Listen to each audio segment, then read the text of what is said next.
24 घंटे दिल्ली के लोगों को क्लीन वाटर उपलब्ध नहीं करा पाए।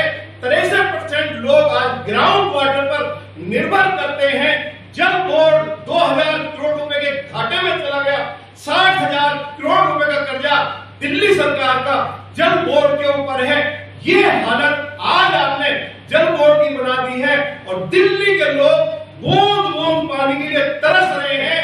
2-2 दिन तक लोगों को 1 घंटा पानी भी दिल्ली देहात में अनऑथराइज्ड कॉलोनी में जहां 60 लाख लोग रहते हैं उनको अरविंद केजरीवाल की सरकार उपलब्ध नहीं करवा रही है। इसलिए अरविंद केजरीवाल और उनके मंत्री नैतिक जिम्मेवारी लेते हुए उनको अपने पद से इस्तीफा देना चाहिए। जानवर बाहर रहते हैं और जिन मोहल्ला क्लिनिक में दवाई दी जाती है वहां पर एक्सपायर्ड दवाइयां दी जा रही है, गलत दवाई दी जा रही है। जो दवाइयां बच्चों को देनी नहीं चाहिए वो दवाई देकर बच्चों की पिछले 6 महीने पहले मृत्यु हुई थी और फिर उन बच्चों को सही करने के लिए केंद्र सरकार और एमसीडी के अस्पतालों में उन बच्चों का इलाज हुआ, वहां सही हुए। यहां तक कि मोहल्ला क्लिनिक के अंदर यौन शोषण की भी घटनाएं हुई हैं। मोहल्ला क्लिनिक के अंदर भ्रष्टाचार हुआ है। आप बताइए 1500 करोड़ रुपए खर्च करके अच्छे अस्पताल, अच्छी डिस्पेंसरी बनाई जा सकती थी, लेकिन नहीं बनाई। और मोहल्ला क्लिनिक क्या हो गया?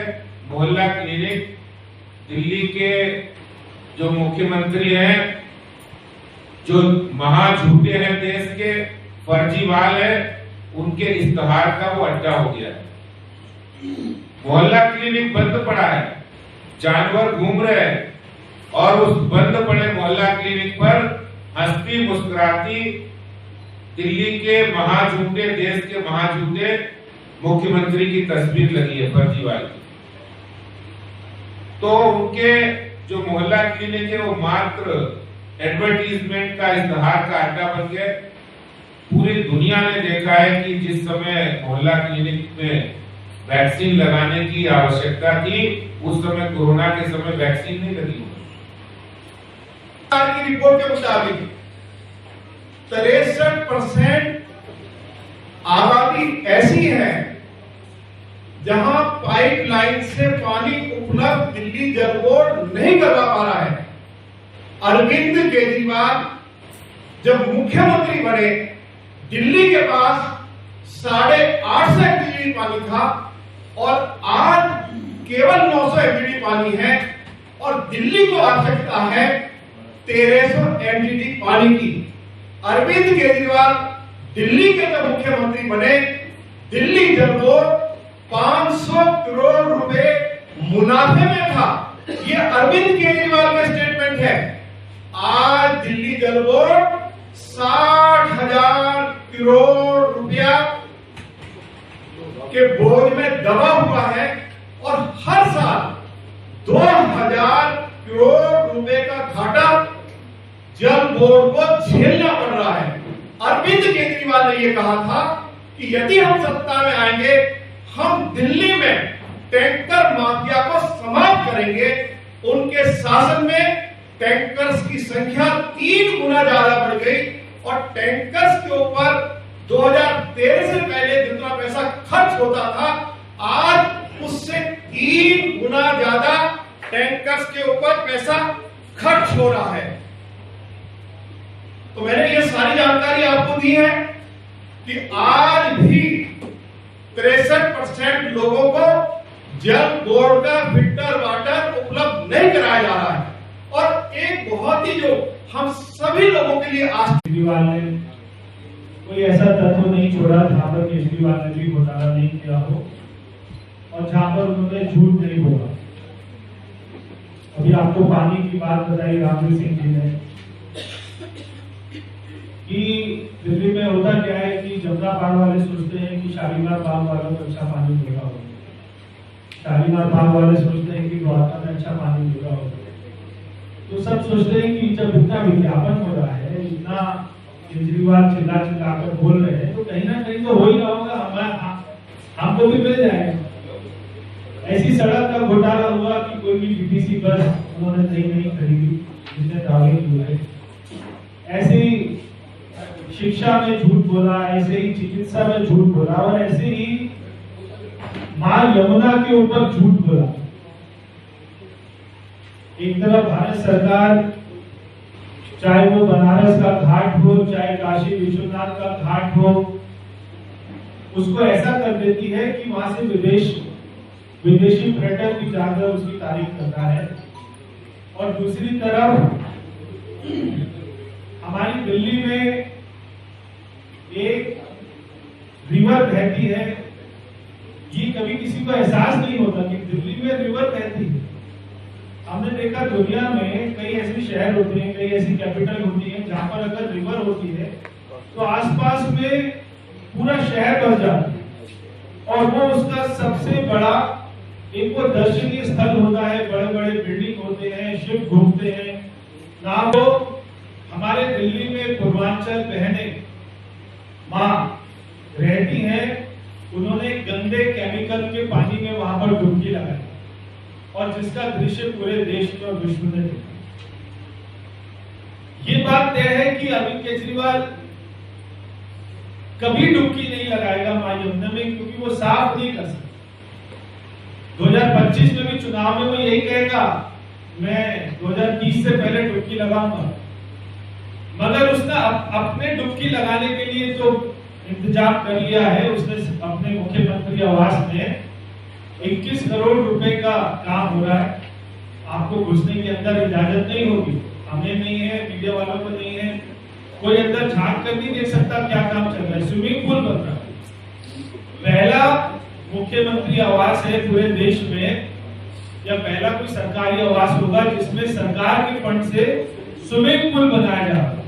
रामवीर जी कह रहे थे लोगों को पीने का साफ पानी नहीं है, मगर उस साफ पानी को अरविंद केजरीवाल अपने घर में स्विमिंग पूल लगाएगा, उसमें डुबकी लगाएगा। पीछे मां यमुना का बैकड्रॉप उस समय के मुख्यमंत्री और आज के प्रधानमंत्री हमारे नरेंद्र मोदी जी ने किया था कि साबरमती रिवर फ्रंट अगर आप देखेंगे वो भी पहले ऐसे मां यमुना की तरह था, मगर आज पूरा अहमदाबाद, पूरा शहर वहां पर खाना खाने के बाद में शाम को टहलने के लिए लाखों की संख्या में लोग जाते हैं।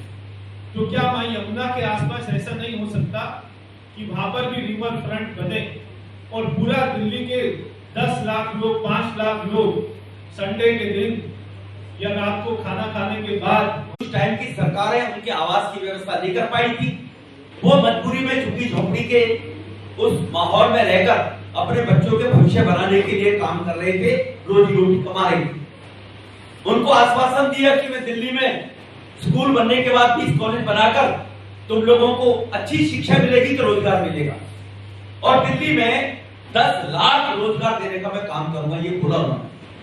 उसके बाद भी बोला मैं 8 लाख रोजगार देने का काम करूंगा, लेकिन रोजगार दिए कितने? वो आरटीआई के माध्यम से आपको जानकारी मिली है, 440 लोगों को रोजगार केवल दिल्ली में 7 साल में केजरीवाल दे पाया है।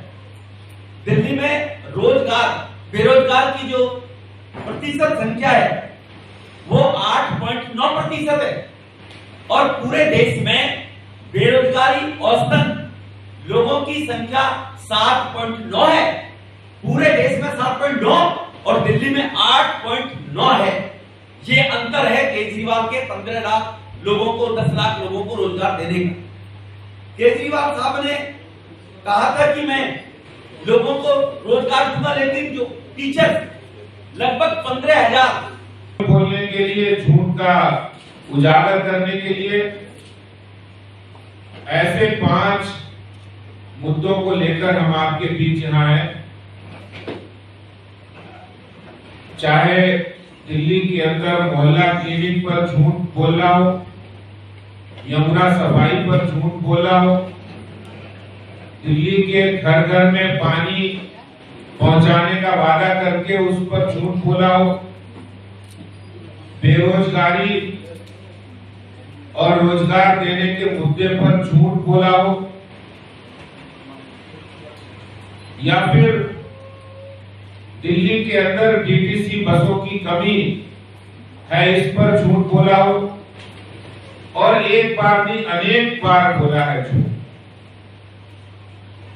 उस झूठ को उजागर करने के लिए आपके बीच में हमारी पार्टी के सांसद, एलओपी और पार्टी के नेतागण यहां उपस्थित हैं। जिस तरह से दिल्ली के सरकार ने मोहल्ला क्लिनिक को बताया कि हमारा वर्ल्ड क्लास मोहल्ला क्लिनिक है, वो वर्ल्ड क्लास मोहल्ला क्लिनिक थर्ड क्लास मोहल्ला क्लिनिक के रूप में कैसे बदल गया है, इसकी भी जानकारी हम आपको देंगे। क्योंकि 1000 मोहल्ला क्लिनिक का पहाड़ा पड़ने वाले विधानसभा से लेकर दिल्ली से लेकर पूरे देश के अंदर लोगों को झूठ बताने वाले कि हमने 1000 मोहल्ला क्लिनिक